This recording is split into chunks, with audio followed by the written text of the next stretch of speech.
Hi Pisces, this is Pisces Hub. Welcome to my channel. So for today's video, alamin natin kung ano yung mga posibleng mangyari, mga gabay mensahe ng ating The Keeper, the Fortune Telling card, and ang ating The Tarot card po. Okay, kung meron po kayo naririnig na background noises, Pisces, pasensya na. Okay, so reminder lang na ito ay general reading. So pwede pong mag-resonate sa'yo, pwede pong hindi. Okay, and this is a timeless reading. So, kahit anong araw, buwan, taon mo ito napanood. Basta magtugma po sa sitwasyon niyo po, take lang, okay? And wala po tayong gender specific. So, babae, lalaki, LGBT man. Yung mga Pisces na nanonood ngayon o yung mga taong dinidil ni Pisces na posibleng mag-resonate din sa ating reading. Take lang po. Pwede po siya sa masculine or feminine po. Wala po tayong gender specific. Okay. So, alamin natin kung ano yung mga posibleng mangyari for Pisces. Sa araw na ito, mga gabay, mensahe nyo po para kay Pisces sa araw na ito. Official person. Okay. It's either this is you, Pisces, or you're dealing with someone. Marriage. Okay. So, pwedeng you're in a relationship na kumbaga official. Kumbaga, parang ano na, parang matagal na kayo or something like solid na yung relasyon nyo. And pwedeng kasal ka na sa taong to, Pisces, okay? Or you're in a relationship na maganda, maayos, stable, long-term. Pwede pong ganun, okay? Pwedeng itong taong to is a man of uniform. Kumbaga, posibleng nasa, ano siya, parang sundalo, pulis, pwede ding seaman, piloto, okay? Pwede ding public servant, okay? Kasi parang ganun yung tawag nito, uniform nito. Pero kung hindi naman, pwedeng mataas yung antas niya sa trabaho or pwedeng maayos na yung, kumbaga stable siya. And you are in a long-term commitment or partnership to this person. Okay, so ano pa po ito? Ano po yung meron dito sa official person? Poverty. So, pwedeng meron kayong pinagdadaanan ng taong to, Pisces. Pwedeng sa financial, pwede ding sa career, okay? Or pwede ding sa love na meron kayong parang, toil and labor. There is something like you are trying to work out things, Pisces, between the both of you para maisataguyod, although medyo hirap na. Okay, medyo maraming struggles, especially meron tayo ditong poverty. Bottom of the deck is the child. Pwede meron kayong anak ng taong to, or posibleng magkakaanak kayo, or pwede meron kayong, pwedeng siya ang may anak, ikaw ang may anak, pwede pong ganun, okay? Kahit ano. So, pwedeng meron itong connection sa bata, pwedeng yung issue na iyon ay posibleng may connection sa bata, okay? Or, pwedeng may anak kayo or gusto niyo magkaanak or anything, pero tinatry niyong ayusin for your family, especially kung may anak kayo. Inaayos niyo, Pisces, okay? Or kung hindi naman, pwedeng, yun nga, may ibang rason kung bakit medyo, alam mo yun, hirap or struggle, yung pwedeng sa financial, sa trabaho, or pwedeng sa relasyon niyo mismo. Okay? So, pwedeng meron kayong pinagdadaanan ng asawa mo ngayon, boyfriend, girlfriend, ka-live-in partner, okay?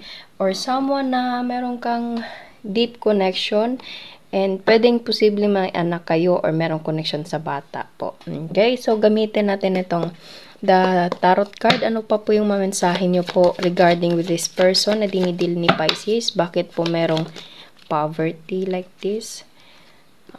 Yes, you are in love to this person. Ayan, Pisces, so, official person, the Emperor. The Emperor is a masculine energy na may mataas na antas sa trabaho, kumbaga leader, boss, pwede pong ganun, okay? And marriage, the lovers. Ayan. So, you are in love. Both of you are in love. In love din tong taong to sa'yo. Okay, so, bigla ako nasamid. Okay, pasensya na. Okay, so, you are divinely connected soulmate to this person.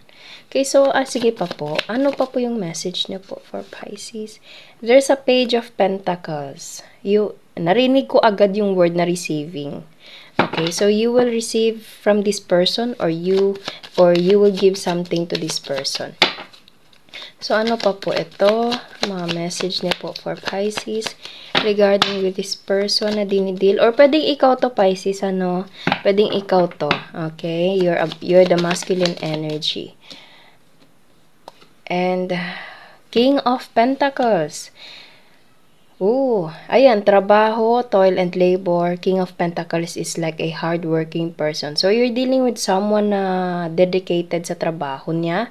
Okay? And you will receive something coming from this person na posibleng gusto niyang ikasal kayo, mag-asawa na kayo, magsama kayo because of this marriage and the lovers. And pwedeng posibleng meron siyang anak or ikaw yung may anak, okay? O gusto niyang bumuo kayo ng anak, okay? Or something like long-term commitment. And kung ano man yung napagdaanan or itong currently na ganito yung sitwasyon niyo po, there's something na parang ibibigay or iaabot or you will receive or this person receive coming from you or anything po na kumbaga maisasaayos itong kung ano man yung poverty dito, which is giving this King. King of Pentacles. Ayan, Pisces, yung hawak ng King of Pentacles ibibigay dito. So, it's either siya yung magbibigay towards you or you will receive something coming from this person. Okay? Bottom of the deck is Knight of Cups. Knight of Love. Knight of good news, Knight of Happiness. Okay? Ganun yung meaning nito. So, this offer, receiving, or whatever it is na galing sa ating the Emperor, King of Pentacles, this is mostly merong connection sa love, okay? Or something like babawi siya. Okay? And pwede ding meron siyang offer na hinahawakan niya, Pisces, pinag-iipunan niya and ready na niyang ibigay sa'yo. Okay? Or pwedeng ikaw to, gusto mo nang ibigay sa taong mahal mo para magsama na kayo or ikasal kayo. Okay? So, there's something na parang, kumbaga, keeping up, narinig ko yung keeping up. Okay? Iaayos, i-overcome yung poverty. Etong taong to, naririnig ko yung word na provider. Okay? After the poverty and toil and labor, gagawa ng taong to, gagawa siya, nagsusumikap siya, Pisces, para matugunan or, kumbaga, makabawi sa kung ano man yung kakulangan. Okay? Pwedeng ito ay sa relasyon, pwedeng sa family nyo, okay? Pwedeng sa inyo mismong dalawa. Okay? So, that's good actually. Maganda yun, ano? Maganda yun na merong provider energy itong taong to. Okay, so, pwedeng you're dealing with Aries, Gemini, Earth sign, Taurus, Virgo, Capricorn, Water sign, Pisces, Cancer, Scorpio. Okay, so, siguro kuha tayo ng, eto siguro, soul connections with two hearts meet. Okay, kuha tayo kung ano yung message ng ating oracle cards for Pisces sa araw na ito. Ano po yung mensahe nyo po, mga posibleng mangyari for Pisces na dinidil niya ngayon? Ano po yung mga posibleng mangyari? Mga gabay, mensahe nyo po para kay Pisces sa taong dinidil niya ngayon. Connection. Your connection is internal and unbreakable. Wow! So, kahit ang dami niyong pinagdaanan, Pisces, hindi to matitibag. Para siyang ganun, okay? So, anong tawag doon? Meron akong gustong sabihin, pero nakalimutan ko. Siguro yun yung ita-title ko ngayon, Pisces. Hahanapin ko muna kung ano yung, meron akong gustong sabihin, pero, sige, ita-title ko yun, Pisces. Depende kung maalala ko, okay? Pero kung hindi, ibang title na lang, okay? Basta, yung relasyon nyo is hindi basta matitibag kahit ano man yung pinagdaanan nyo ng taong to. Yin and Yang. Like the yin and yang symbol, twin flames contain an aspect of each other's character within themselves. Yes, you and this person is so different, okay?